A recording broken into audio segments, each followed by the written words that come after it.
This week on The Record, a shrinking city prepares for a shrinking city hall. 28 members of the Board of Aldermen hit the campaign trail after gaveling out. When they return, just 14 of them will swear the oath of office and take their seat. Board of Aldermen President Megan Green joins us on The Record. Plus, Governor J.B. Pritzker delivers his first State of the State address in his second term in office.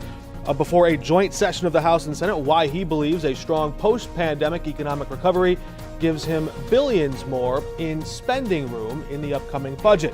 Plus, Pritzker provokes Florida's Governor Ron DeSantis, what that means over the upcoming and ongoing national debate about curriculum in the classroom. And new Illinois Senate Minority Leader John Curran sits down with us on The Record. It's all coming up in just a moment. Hello and thanks for joining us on The Record. I'm Mark Maxwell. We have St. Louis Board of Aldermen President Megan Green now with us. You're breathing a bit easier this time of year. Yes, you're on the ballot. No, you're not facing an opponent. It's a good place to be right now. Okay, so we imagine that means that you will win a new 4-year term, and we imagine that means you'll feel a little bit more forthcoming in your comments. You don't have a lot to lose. You can speak freely with us today. I mean, I think I always speak pretty freely with you, Mark. Oh, just a little bit of the pressure is off, I suppose. The ward reduction process was interesting to watch. I don't know if everyone in the city has fully digested yet what it means to just have half as many politicians in City Hall. What's the biggest difference that we're going to notice? I mean, I think the biggest difference is aldermen have now been moved to being a full-time position, right? We know that we need full-time legislators in our city in order to move our city forward. We have a lot of work that needs to be done, and we need to be building out our legislative branch of government into something that's actually functional, professional, and can be a real legislative body for our city.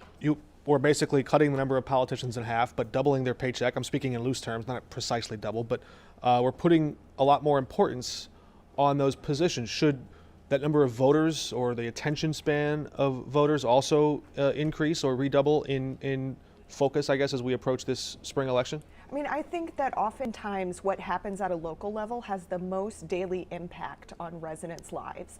And so I think that everybody should be paying attention to local politics. A lot of times who your alderperson is, who the president of the board is, who the mayor is, that actually impacts you a lot more than who the president is, let's say.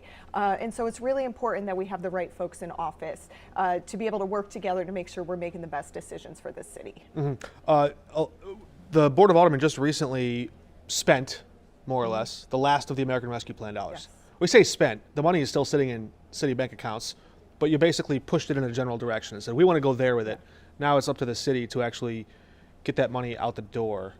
During that discussion, there was a lot of discussion as well around the idea of ward capital. What do you want to see that program look like? Going forward, I'd really like to see ward capital money divided more equitably. What we know right now is that every ward in the city gets the same amount of ward capital dollars per year. It's been around $300,000. That money has to pay for all your street paving, sidewalk repairs, lighting, dumpsters, every capital expense. But what we know is some areas of our city have a lot more needs than other areas of the city. They've suffered from years or decades of disinvestment. Fewer people, but more geography. But more geography, which pavement. means more roads to keep up with, more sidewalks to keep up with. And so going forward, I'd like to see us allocate that money in a way that's a little bit more fair and making sure that those wards that are bigger have a little bit more money to be able to work with. It sounded like, though, the members that represent more densely populated wards feel like their voters, their taxpayers, would be shortchanged in your equation. I mean, I think we have to do a couple of things. I think we need to recognize first that ward capital can't be the only infrastructure funding. And we've seen that, right? So we just passed a capital bill, and in that capital bill, it allocated millions of dollars into street paving. That's something we need to do long term so that high dollar costs like that are not coming out of that small budget. When we had you on just before you won your election, and I think perhaps even right after you won your last election, you talked about long-term approaches to root causes of crime and what we can do to make the city safer in the long run. Are there any other things the city can be doing short-term, emergency now to fix the focus of whether it's police, whether it's the city, whether it's companies? What can the city do right now to sound the alarm and say, hey, look, we're not safe enough. We got to do something quickly? I mean, the first thing we have to do, I think, is take a data-informed approach.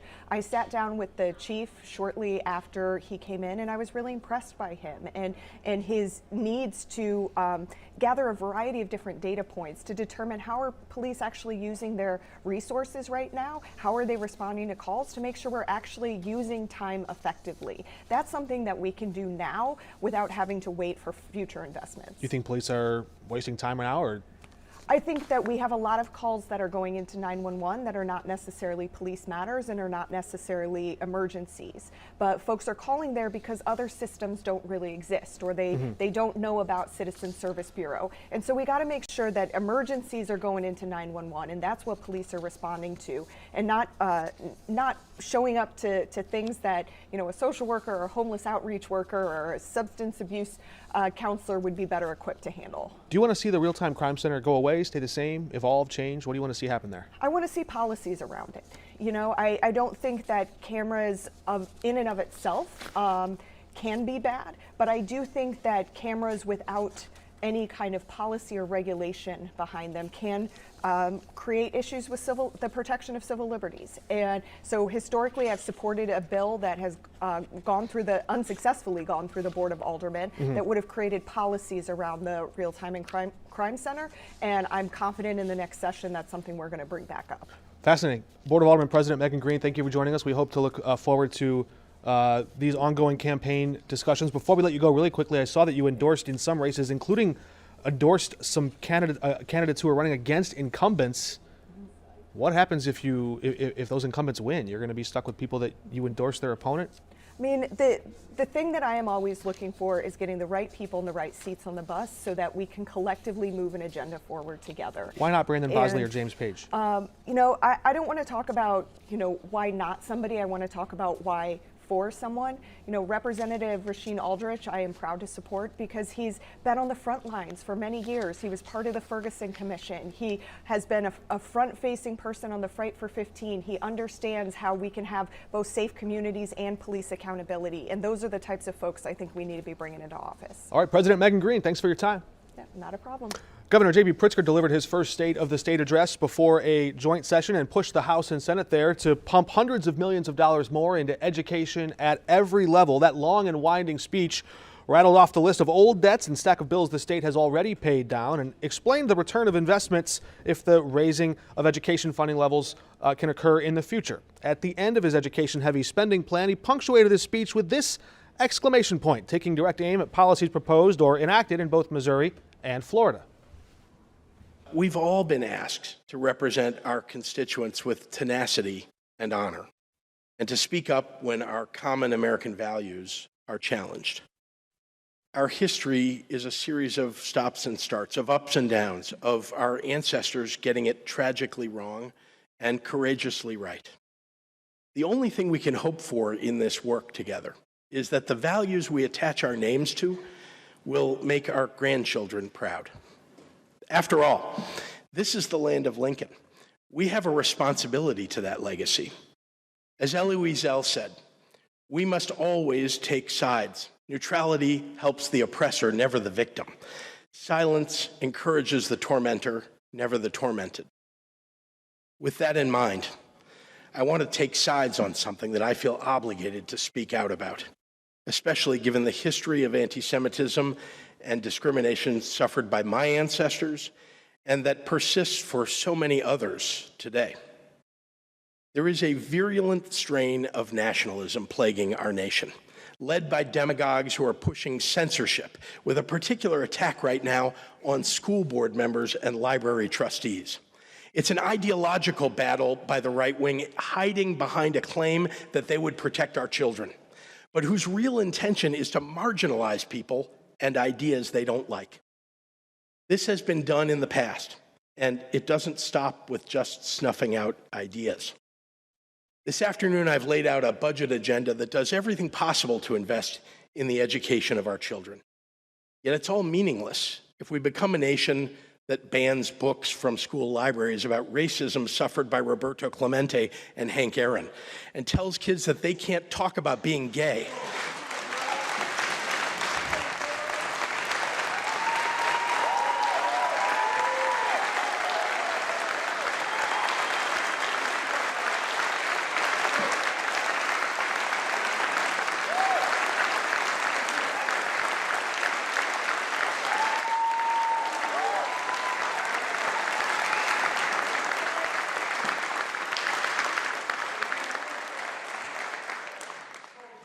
and that signals to Black and brown people and Asian Americans and Jews and Muslims that our authentic stories can't be told. Look, I'm the father of 2 children. I care a great deal about their education. Like every good parent, I want to be involved in what they learn. I'm also a proud American. Our nation has a great history and much to be proud of, and I want my children to learn that history, but I don't want them to be lied to.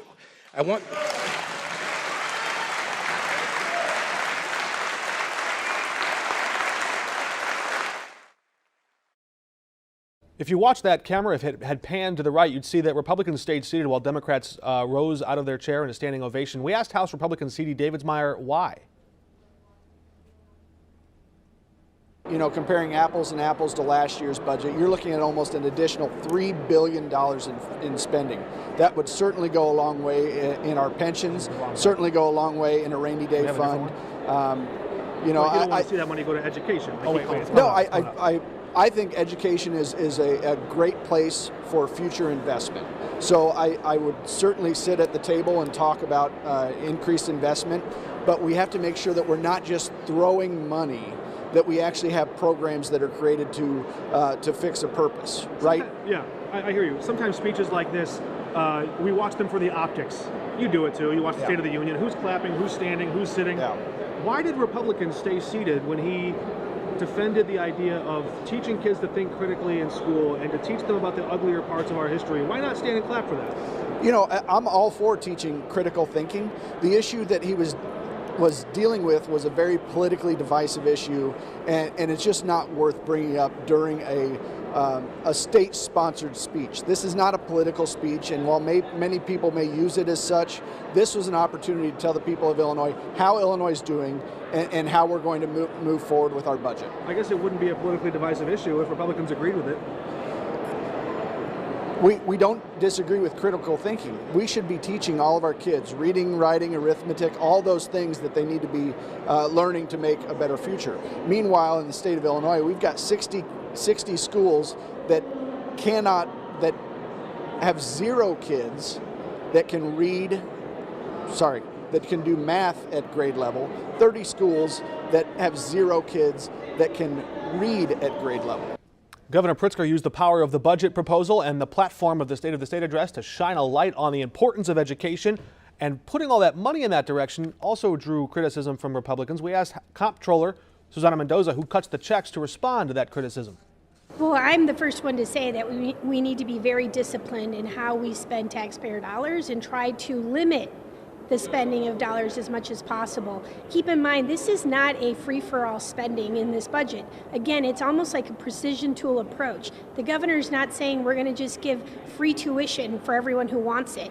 He's saying we're going to do $100 million towards those most neediest kids who have the most talent, right? That helps our state by having revenue-producing kids once they graduate college. So it's a disservice to all Illinoisans to invest in our youth billions of dollars only to turn them over to other states because we forget about investing in them through those important college years. Moments after Governor Pritzker's State of the State address, we sat down with the new Illinois Senate Republican leader, John Kern, in his office. What did you make of Governor Pritzker's speech? The speech has some, priorities I think we can share, but overall, 2 years ago, the Democrats proposed the largest tax increase in the history of this state. People of Illinois rejected that tax increase. Last year, the governor proposed a spending plan, and the majority party added $4 billion additional dollars in spending. This year, the governor seeks to build upon that additional spending at a time we're likely to head into a recession. We've got to, heed the comptroller's warning here, and we have to keep the Democrats from spending us into a tax increase. The governor alluded to the growth in gross domestic product, that the economy is doing so well. Corporate tax receipts, sales tax receipts, all of those things are doing so well. Therefore, you have more money to spend. It's not like he's calling for raising taxes, is he? We don't have more money to spend. We have one-time spending items largely funded from federal dollars that are coming off the books, and we're seeking to now repurpose and build that into year-over-year budgeting at a time when we do expect a dip in revenues because of everyone's forecasting a recession on the horizon. Do you agree with the governor's call to put more money into the rainy day fund? Yes, I mean, so the governor's plan to build that to 5% of the operating budget, that is a minimum threshold where any state should be. We do need to build towards that. That is something I firmly agree with the governor on. You agree with the governor on putting more money into paying down the pension debt and smoothing out the pension ramp faster? We do. I mean, the pension payments are statutory. They're not actuarial. That's been always why we've been behind on pension payments. So the governor is taking the prudent approach in that regard. And on the unemployment insurance trust fund payments, do you see that as progress? I know there was some political infighting on the way it happened, but it happened. It happened. That's not in this budget going forward, but they built that into the FY23 budget. And they're now, that $1.8 billion that we put into it, they're now converting that into new spending items, new programs in the FY24 budget. That is not sustainable. So that would be my, I think a point of disagreement with what the governor's proposed. And we'll see those negotiations unravel in the appropriations process over these next several months. As I heard the governor speak, perhaps the biggest policy item on his agenda, the new spending you're calling it, is around education, expanding MAP grants. Do you support that idea generally? I support access to universities generally, MAP grants, absolutely. But we also have areas of the state where, we're looking to also capture our best and brightest. So when the governor talks about 70% of students that leave the state for college not coming back, we've got to put more money into Aim High. So I would say as a priority, we got to balance that out. More should go towards Aim High, Illinois, which is our program that captured our best and our brightest, as we also help with MAP grants as well. But everything into MAP grants and not increasing funding on Aim High, I'm not sure that that's the right approach. So then where would you cut? If Governor Pritzker's budget is spending too much, what are the proposals he's calling for that you can't support? We just spent $200 million on welcoming centers, Mark. Expand the expansion in Medicaid. President Biden just cut Medicaid, and we're now on the hook for $700 million because we're not means testing. I mean, these are areas that we've got to start to constrain spending. So you want to see means testing for Medicaid qualification or for expansion? Qualification. Qualification. Yeah. What would that look like for the person living in poverty? Person is going to qualify. So they're going to have to go through the process and make sure to qualify, but we have to ensure that who's on those rolls are appropriately on the Medicaid rolls. You know how these speeches look. I'm sure you watch the State of the Union, and it's always something curious to us in the audience on who's standing when, who's clapping for what. The Supreme Court justices and the generals, they don't usually clap as much for the president, but in a governor's speech, people watch, and we take cues from you, the politicians, sitting clapping at times or staying seated at others. Why did Republicans stay seated when Governor Pritzker talked about defending critical thinking and embracing the uglier parts of our American history in the classroom? The governor is talking about not giving parents access to their children's education. We want parents involved in that process. I didn't hear the governor say, don't give the parents, do the parents not have local access to school boards now? That is the fight that's playing out right now. The governor is being critical of the parent involvement up at school boards. What is the Republican stance on the role of American history in classroom? Should it be a priority? Absolutely, it should be a priority. I was taught American history growing up in the classroom. It is a priority. World history, American history, reading, writing, arithmetic, absolutely. So for people who saw that moment, and Democrats were standing and applauding and Republicans were seated, you would say Republicans were seated because? Because that was a very partisan approach to, I think, a more complex issue playing out in school boards around the state. You've been supportive of many items on the Black Caucus agenda. Yes. Why would this be different? I'm not aware of, I haven't seen any proposal from the Black Caucus on this, so I'm not sure what you're talking about. Well, on diversity and equity in training, African American history, LGBT history, those are the items that they were applauding. The governor gave a political speech at that point, Mark. I mean, there was no proposal. What was I didn't hear a proposal. What was the proposal? I believe it was to defend and to advocate for teaching all of our history. Maybe you've supported some of those measures in the past. Mark, I have. Mark, I've supported additional funding for the underprivileged communities, oftentimes black and brown, on health care. Absolutely, but that was an actual proposal. What the governor gave today was that portion of it was a political speech. There was no proposal in it. I hear you. We'll wind it down with this just because I want to get a feel for how you negotiate as one of the four tops with Governor Pritzker. When you approach these discussions at the end of session, what are some things that you hope from the minority vantage point that you have to squeeze out of the negotiations? Are there wins on the table that Republicans can claim in this session? I think we have some shared priorities with what the governor laid out today, and I think we have some disagreement on priorities that the governor laid out today. First and foremost, we've got to live within our means and not spend ourselves into a future tax increase. But when the governor talks about child care, when he talks about early education, I think there are ways we're going to be able to partner with the governor on those proposals, those initiatives. They're incredibly important to get people back into the workforce. But when we see the governor spending money, on expansion of Medicaid to people that don't qualify, not means testing it, and at the same time we continue to perpetually underfund our developmental disability community. I think we got to talk about priorities. We should not be underfunding the developmental disability community, and we have historically, year over year, been lagging. We're one of the worst states in the nation in that regard. So we got to talk priorities with the governor. I look forward to that engagement. I think we're going to have good dialogue with the governor on this proposal. I'm hearing we're out of time, but thanks for sitting down with us. Sure. Appreciate it. All right. Governor Pritzker took his budget address on the road, bringing his speech and proposals for the Start Smart program. I think it's the Smart Start program, actually, now that I'm correcting the record for myself. But either way, it works. He was on the road in early childhood center in East St. Louis just moments ago, actually. We caught up with Governor Pritzker and said, wait a minute, these weren't exactly parts of your campaign pledge when you just ran for re-election and you won. How can we afford all this right now? Take a listen.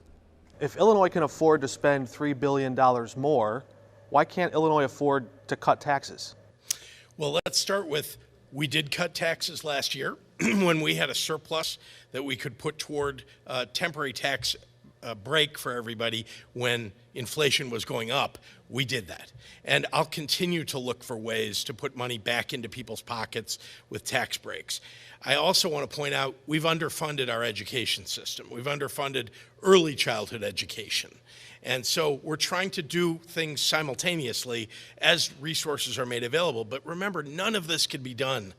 And I want to point this out and make sure everybody pays attention. Can't be done if you don't balance the budget and make sure you're allocating, if you have surplus resources, allocate them properly. When we thought those were one-time funds over the last couple of years, because some of it came in from the federal government, we said we're only going to put them toward one-time expenditures. And that meant, for example, paying down debt for the state. We've paid down almost $11 billion of debt for the state as a result of those excess revenues or surpluses that we saw, because we weren't sure about whether we were going to see continued increases in our state sources of revenue. We now are looking at those state sources. We're not seeing any federal revenue to augment that, and yet we're still running surpluses. We have surpluses here in FY23. It's allowed us to pay down more debt, and some of it will go to, for example, the pensions. But we're seeing that as a stable level of revenue. We dropped the revenue estimate by about $1.5 billion for next year because, again, being prudent, I've been very conservative about revenue estimates. And so going into the next year, we're actually proposing less revenue and lower spending overall than we had in FY23. And we're dedicating that to trying to uplift our children across the state. Can Illinois really afford to spend all this money now? And remember, when he was running for governor, he was freezing gas taxes, cutting grocery taxes. Watch how he answered this question. You campaigned on freezing gas tax hikes, cutting grocery taxes. Those are expired. Yes. If those tax cuts are good enough to campaign on, why aren't they good enough to be in your budget? Oh, believe me, I want to make any tax cuts that we could propose permanent. Let's start with that. I would like to lower everybody's taxes. That's number one. I'd love to do that.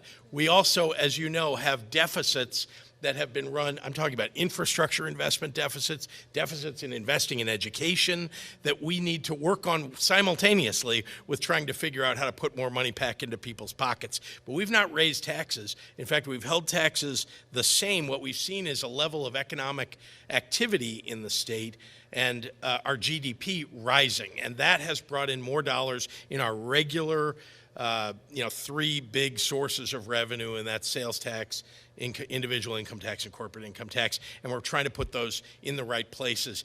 We're getting to where we want to be in Illinois, again, rising in the rankings. And one thing to point out to you is that today we're number 6 in the country in K to 12 education, according to U.S. News and World Report, and we're number 1 among the most populous states in the country. The 10 most populous states, we're number 1. I want us to maintain that. I want us to make sure we're investing in the right things, and I have to say early childhood is absolutely the best place to do it. Still, Republicans argued that Illinois is in no shape to start spending billions more when we're not quite sure if a recession still might be somewhere on the horizon. Yes, corporate tax receipts especially are up as businesses have done well during this period of inflation, but what about all those tax cuts on the campaign trail? Nikki Haley's running for president. Just a real quick question on the presidential campaign trail. That's going to mean that Republican primary voters get an option to perhaps pick a younger generation. Should Democratic primary voters get that same option to have a younger generation candidate as a contrast in the primary? Do you want to see that option on the table? I don't think this is a question about age. This is a question about competency and getting things done. This president, no matter what age you want to point to and say, gee, that's older than I would like, this president has accomplished so much in a very short period of time. We're 2 years into his presidency, and think about what he has accomplished. So he is running for re-election. I'm supporting him in that endeavor because people want to get things done. That's what I've been trying to do for 4 years as governor. It's what I hope to do over the next 4 years. People want to get things done. And so you got to drive forward to work on it. He's had a hard situation too, very divided Congress to work with. And yet he's brought Republicans over the line to support things that he believes in. And by the way, they've won some concessions in the process to get things that they want. I think we should be doing that here in the state of Illinois too. And this session, Republicans have said that they are willing to work with Democrats, and I look forward to that. Thank you. All right, well, that does it for us this week. We hope you have a great Mardi Gras holiday. We'll have more and continuing coverage up on our website, ksdk.com. And until next Thursday, we're off the record.